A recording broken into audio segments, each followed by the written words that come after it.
তোমার জিনিসপত্র সব কোথায়? আগে হোটেলে। হোটেলে কেন জয়ন্ত? ও দেশের ছেলেরা খবর না দিয়ে বাপের কাছেই ওঠে না। সে কি গো? হ্যাঁ, সেইটি তো বিলিতি রীতি। আপনি কি বলছেন আমি ঠিক বুঝতে পারছি না।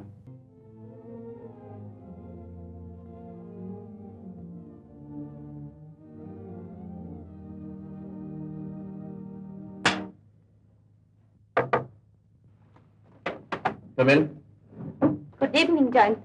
Good evening. এসো। এসে কোনো অসুবিধা পেলাম নাকি? তুমি আমার পেশেন্ট, তার উপর দেশের মেয়ে।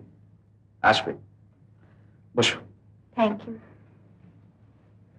খুব ইচ্ছে করে রোজ তোমার কাছে আসি, তোমার সঙ্গে অন্তরঙ্গ হয়ে মেশবার চেষ্টা করলে ব্যর্থ হয়।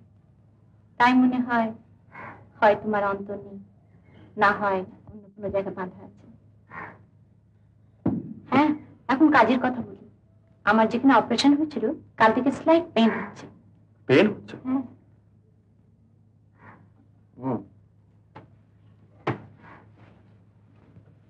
দেখতে একবার?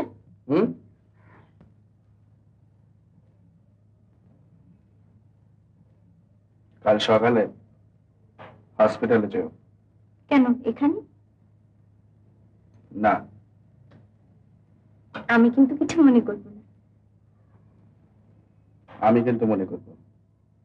আশা করি তুমি কিছু মনে করবে না আমার এই মনে করার জন্য। How nice you. বেশ, কাল হসপিটালেই যাব। আচ্ছা চলি, কেমন?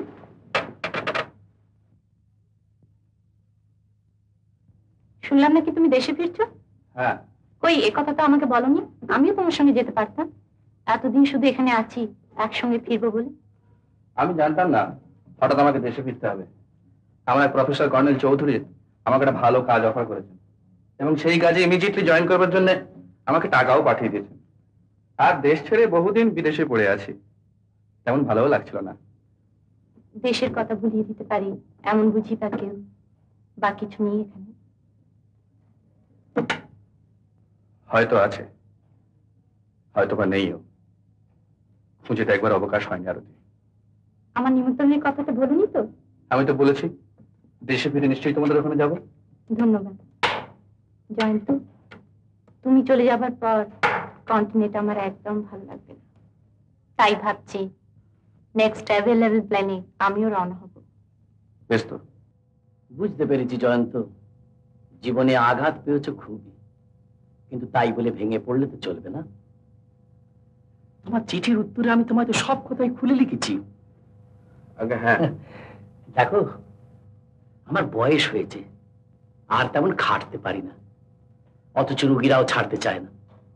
আমার ইচ্ছে জীবনের বাকি কটা দিন তুমি যদি আমার সঙ্গে জয়েন করো, তাহলে আমি একটু বিশ্রাম করে কাটাতে পারি। আমি? হ্যাঁ, তুমি তো জানো আমার কোনো সন্তানাদি নেই। ছাত্র তো পুত্র তুল্য। তোমার জিনিসপত্র সব কোথায়? আগে হোটেলে। হোটেলে কেন জয়ন্ত?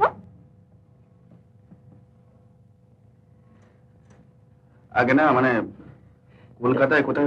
জয়ন্ত যে সদ্য বিলেত ফেরত, ও দেশের ছেলেরা খবর না দিয়ে বাপের কাছেই ওঠে না। সে কি গো? হ্যাঁ, সেইটি তো বিলিতি রীতি। কিন্তু জয়ন্ত, এটা তো বিলেত নয়, এটা তো বাংলাদেশ। এখানে খবর না দিয়ে মালপত্র নিয়ে সরাসরি এসে উঠলে না কেন? আপনি কি বলছেন আমি ঠিক বুঝতে পারছি না। এতে তো বোঝাবুঝির কিছুই নেই। আমার প্রতিনিধি হিসেবে রোগীদের সব দায়িত্ব তোমায় নিতে হবে। প্রয়োজন বোধ করলে আমার সঙ্গে একটু কনসাল্ট করে নেবে। সেই জন্যই তোমার এখানে থাকা দরকার। কিন্তু কেন, তোমার কি এখানে থাকার কোনো অসুবিধা হবে জানতো? না, আমার কোনো অসুবিধা হবে না। অসুবিধা হয়তো আপনাদেরই হবে। বাহ, বিলেত থেকে অনেক আদব কায়দা শিখে এসেছে দেখছি। আগে যখন ওর আন্ডারে হাউস সার্জন ছিলে তখন তো জোর করে চেয়ে চেয়ে খেয়ে যেতে। আজ বুঝি তোমার মাসিমা পর হয়ে গেছে? না না মাসিমা, আপনি আমাদের সেই মাসিমাই আছেন। তুমি আমাদের সেই জয়ন্তই আছো। ড্রাইভারকে বলে দাও জয়ন্ত জিনিসপত্রগুলো এখনই হোটেল থেকে নিয়ে আসুক। কিন্তু স্যার, আপনার কাজে জয়েন করবার আগে আমি দিন কতকের জন্য দার্জিলিং ঘুরে আসতে চাই। উত্তম কুমারের সেরা সিনেমা দেখতে হলে ডাউনলোড করুন ক্লিক অ্যাপ।